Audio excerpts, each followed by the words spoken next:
ఓం సాయిరామ్. ఈరోజు సాయి బిడ్డలందరికీ గురువారం శుభాకాంక్షలు అండి. సాయినాథుని షిరిడీలో అభిషేకం చూస్తూ ఈ వీడియో అయితే మీరు చూడండి, మీకు మంచి జరగాలి అని చెప్పి ఈరోజు నేను బాబావారిని పూజ అయితే చేశానండి. మీరు ఈ పూజను కూడా ఇక్కడ చూడవచ్చు. అయితే ఈరోజు నేను మీతో ఒక విషయం పంచుకోవాలని ఆశపడుతూ ఉన్నాను ఫ్రెండ్స్.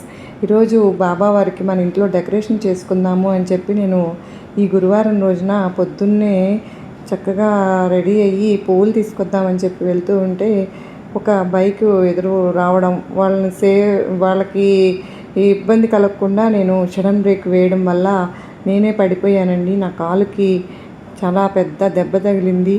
నేను ఆ విషయం మీతో షేర్ చేసుకుంటే, సాయి బిడ్డలతో షేర్ చేసుకుంటే చాలా మంచి, నాకు తెలుసు సాయి బిడ్డలందరూ కూడా బాబావారిని ఎలా వాళ్ళ ఇంట్లో వాళ్ళ బిడ్డకు సొంత వాళ్ళకు వచ్చినట్టు కష్టం వచ్చింది అని ఫీల్ అయిపోతారు. నేనైతే అలానే ఫీల్ అవుతాను. నేను ఈ వీడియోలో మీరు చూస్తారు కూడా, నేను వీడియో చేశాను కూడా, నేను అదే చెప్తూ ఉంటానన్నమాట. నా పెయిన్ కాలు ఇలా వాసింది అని చెప్తాను, మీరు చూస్తారు కూడా. అయితే నేను ఈరోజు బాబావారు మన కోసం ఏ సందేశం అందించారో తప్పకుండా తెలుసుకుందామండి. మరి సాయినాథుడు ఈరోజు ఏ సందేశం అందించినా కూడా మనందరికీ కూడా దాంట్లో గొప్ప ఆంతర్యం దాగి ఉంటుందన్న విషయం మనందరికీ తెలిసిన విషయం కదా. మరి ఈరోజు బాబావారు మనందరికీ కూడా సుఖంగా, సంతోషంగా, ఆనందంగా ఉండాలని చెప్పి మనస్ఫూర్తిగా నేను కూడా మీ తరపున కోరుకుంటూ బాబావారు అందించే సందేశం తెలుసుకుందామా తల్లి. ఈ బంధం అనేది దారి తప్పబోతోందమ్మా, వెంటనే నువ్వు తెలుసుకో, లేకపోతే జీవితాంతం కూడా నరకం అనేది అనుభవించవలసి వస్తుంది బిడ్డ అని చెప్పి ఏదో తెలియని సందేశంతో సాయినాథుడు మన ముందుకైతే వచ్చారు ఫ్రెండ్స్. మరి సాయినాథుడు ఏ సందేశం అందించినా కూడా అది మన మంచి కోసమే, మన భవిష్యత్తు కోసమే అని చెప్పి మనకు తెలిసిన విషయమే కదండి. మరి ప్రతి ఒక్కరూ కూడా బాబావారి అభిషేకాన్ని చూస్తూ ఈరోజు నేను కూడా ఈ వీడియోలో నాకు ఈరోజు గురువారం రోజున ఇలా ఎందుకు జరిగింది అని నాకు కూడా బాబా ఎందుకు ఇలా జరిగింది, నేను మీకు పువ్వులు తీసుకురావడానికి మీకోసం నేను సేవ చేసుకుందామని చెప్పి బయలుదేరాను, నాకు ఎందుకు ఇలా జరిగింది తండ్రి అని చెప్పి నేను కూడా అడిగానండి. అలాగా ప్రతి ఒక్కరూ కూడా బాబావారి ఆన్సర్ కోసం ఎదురు చూస్తూ ఉంటారు కదండి. మరి ఇక ఆలస్యం చేయకుండా మన బాబా మనకు ఏం సందేశం ఇచ్చారో మరి అని చూద్దామా తల్లి. నువ్వు ప్రాణానికి ప్రాణంగా ప్రేమిస్తున్నటువంటి నీ బంధం అమ్మ దారి తప్పబోతోంది. దానికి కారణం ఏదైనా సరే కానివ్వు, కానీ ఈ బంధం అనేది నిన్ను చాలా వరకు కూడా ఇబ్బంది పెడుతూ ఉంది.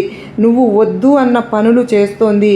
అలాగే నువ్వు ఏదైతే వద్దు, ఇది నాకు నచ్చదు, ఇది చేయడం వల్ల చాలా వరకు కూడా నేను మానసికంగా టార్చర్ అనుభవిస్తాను, నాకు ఇది అస్సలు ఇష్టమే లేదు, దీనిని మాత్రం నేను తట్టుకోలేను అని నువ్వు చెప్పి పదే పదే పదే ఏదైతే వద్దు వద్దు అని చెప్పి నొక్కి నొక్కి చెబుతావో ఆ పనినే ఆ బంధం చేస్తూ తనని తాను హింసించుకుంటూ, తనని తాను మైమరచిపోతూ, తనని తాను మోసం చేసుకుంటూ నిన్ను కూడా మోసం చేస్తోంది.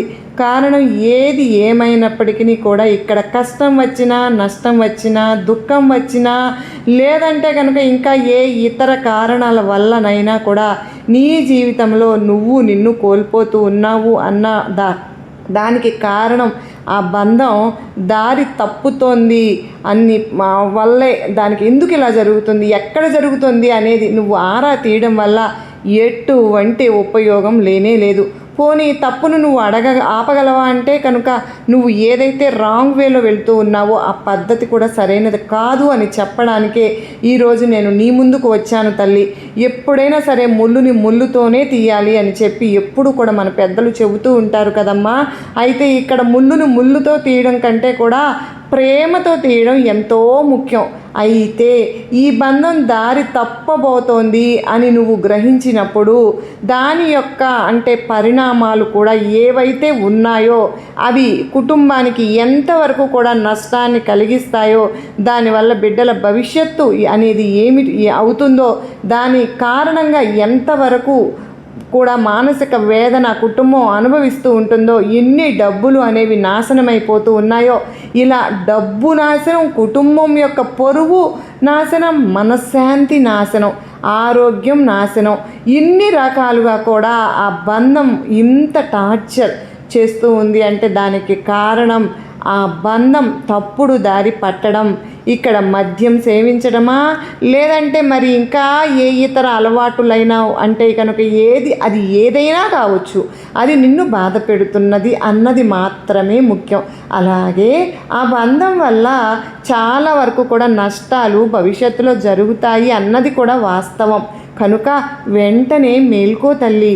దానికి ఎంతవరకు నువ్వు చెయ్యగలవో, ఎంతవరకు నచ్చ చెప్పగలవో, లేదంటే కనుక ఒక డాక్టర్ సలహా తీసుకునంటే, లేదంటే కనుక ఇంకా ఏ ఇతర పనులు చేసి అయినా సరే కానీ ఆ యొక్క తప్పు దారిని నువ్వు సరైన మార్గం వైపుకు నడిపించే ప్రయత్నం అయితే చేస్తే జీవితంలో చాలా వరకు కూడా పడబోతున్నటువంటి సమస్యలకు నువ్వు ఇక్కడే ఫుల్ స్టాప్ పెట్టినట్లు అవుతుందన్నమాట.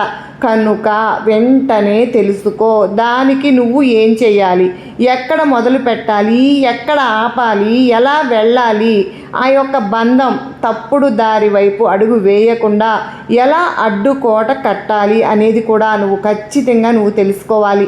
లేకుంటే కనుక నువ్వు ఇప్పటికే చాలా వరకు కూడా నష్టపోయావు. దాని కారణంగా మానసికంగా నష్టపోయావు, డబ్బు పరంగా నష్టపోయావు, శారీరకంగా కూడా ఇబ్బందులు వస్తూ ఉన్నాయి, ఆరోగ్యపరంగా కూడా చాలా వరకు ఇబ్బందులు నీకు వస్తూ ఉన్నాయి. తల్లి, ఇప్పటికైనా తెలుసుకో, లేకపోతే జీవితాంతం కూడా నరకం అనేది అనుభవించవలసి వస్తుంది. ఎందుకో తెలుసా, ఆ బంధం తోడుగా ఉంటేనే జీవితంలో ఎన్నో పనులు నువ్వు చేయగలుగుతావు. నీకంటూ ఒక విలువ ఉంటుంది, నీకంటూ ఒక తోడు ఉంటుంది. ఆ బంధం నిన్ను ఎంత కొట్టినా, ఎంత తిట్టినా కూడా నీ మీద ప్రేమతో కూడుకున్నటువంటి బంధం. అలాగే ఆ బంధం ఎప్పుడూ కూడా నీ బిడ్డల భవిష్యత్తు బంగారంలాగా ఉండాలి అని చెప్పి కోరుకుంటుంది. మరి పసిబిడ్డ తప్పుడు దారిలో అడుగు వేస్తూ ఉంటే తల్లి ఎలా అయితే ప్రేమగా బుజ్జగించి ఇది తప్పు అని చెప్తుందో అలా చెప్పే ప్రయత్నం చేయి బిడ్డ. అప్పుడైనా కానీ అతని కళ్ళు తెరుచుకొని ఆ తప్పుడు మార్గంలో అడుగు పెట్టకోకుండా ఉంటాడేమో. ఇక నువ్వు చేయలేని పరిస్థితి వచ్చినప్పుడు, చేతులెత్తేసిన పరిస్థితి నీకు కలిగినప్పుడు అతని కర్మకు అతనిని వదిలివేయడం తప్ప నిన్ను నువ్వు టార్చర్ మాత్రం అస్సలు చేసుకోవద్దు తల్లి. ఎందుకంటే ఇదే వాస్తవం. కనుక ఎందుకంటే ఒకటి వదులుకోవాలి అంటే ఒకటి దక్కించుకోవాలి, ఒకటి దక్కాలి అంటే ఒకటి వదులుకోవాలి.